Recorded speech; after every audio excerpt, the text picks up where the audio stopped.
Let's do it. So the book of generation of Jesus Christ, the son of David, the son of Abraham.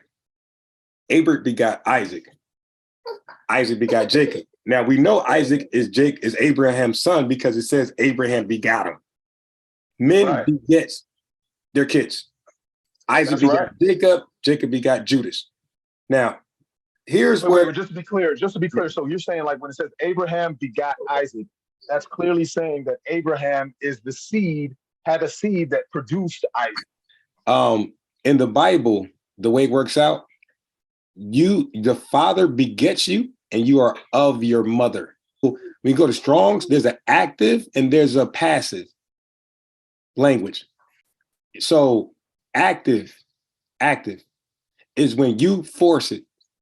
So the man begets, the man has sex, he forced it. The woman is a recipient of the child. So the child is going to be of her.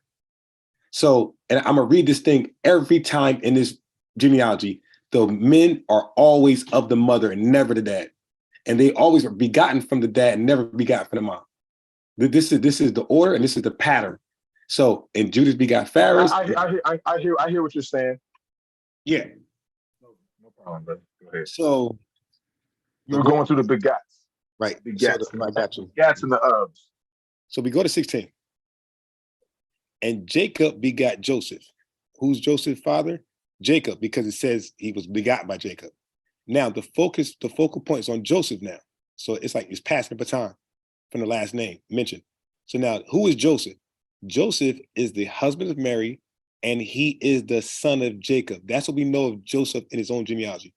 He's done. Mary's now mentioned. Who's Mary? Mary is the husband of Joseph, and she is also of whom was born Jesus, who is called the Christ. That's the genealogy.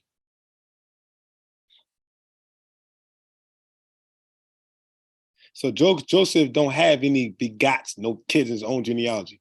It stops with him, the lineage.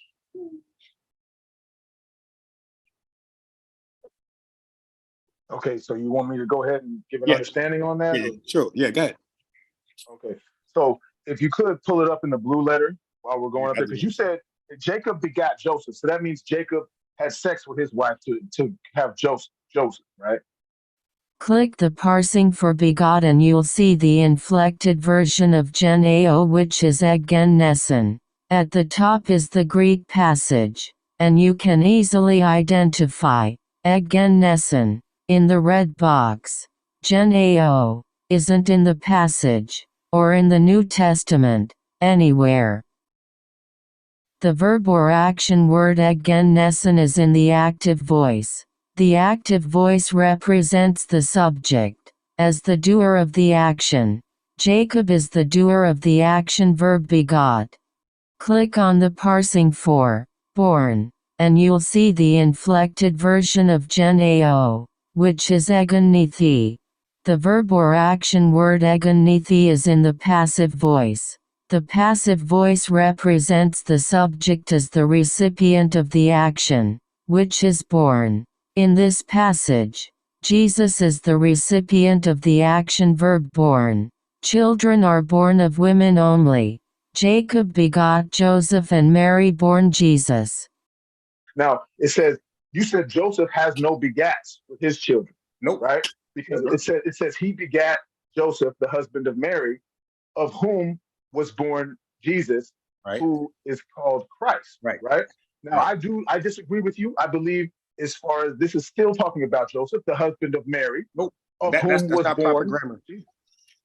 It is actually proper grammar. Let me go ahead and give my understanding without you kind of, I kind of let you give your understanding. I'm going to go on mute.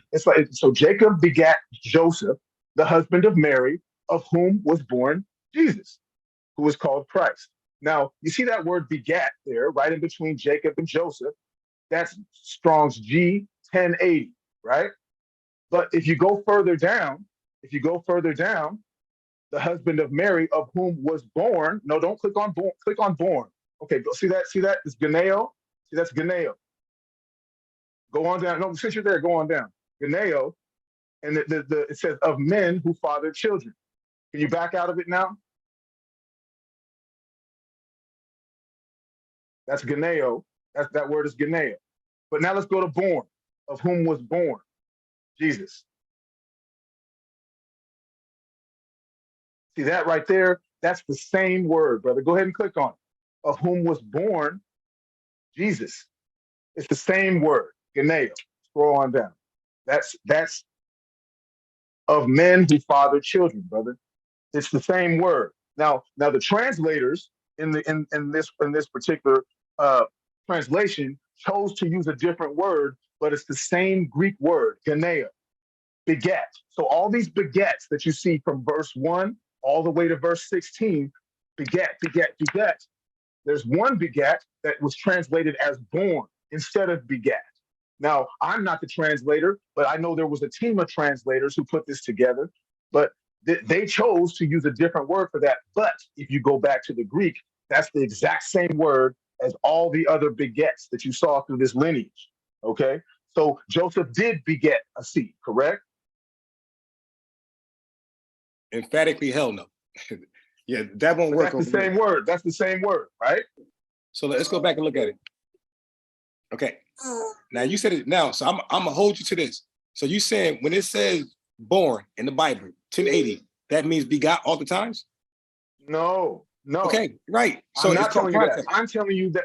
No, wait. What I'm telling you is the same word that is translated as beget is the same word here that is translated as born. Yeah, but it's okay. Watch this. Right? We're looking at 1080 right now on my screen. It's saying, so if you disagree on that, that's fine, brother. Let's move on to go deeper into the scriptures. All right? Because I do believe my argument doesn't rely solely on Strong's G1080. You dig what I'm saying? You smoke crack, don't you? You smoke crack, don't you? Look at me, boy. Don't you smoke crack.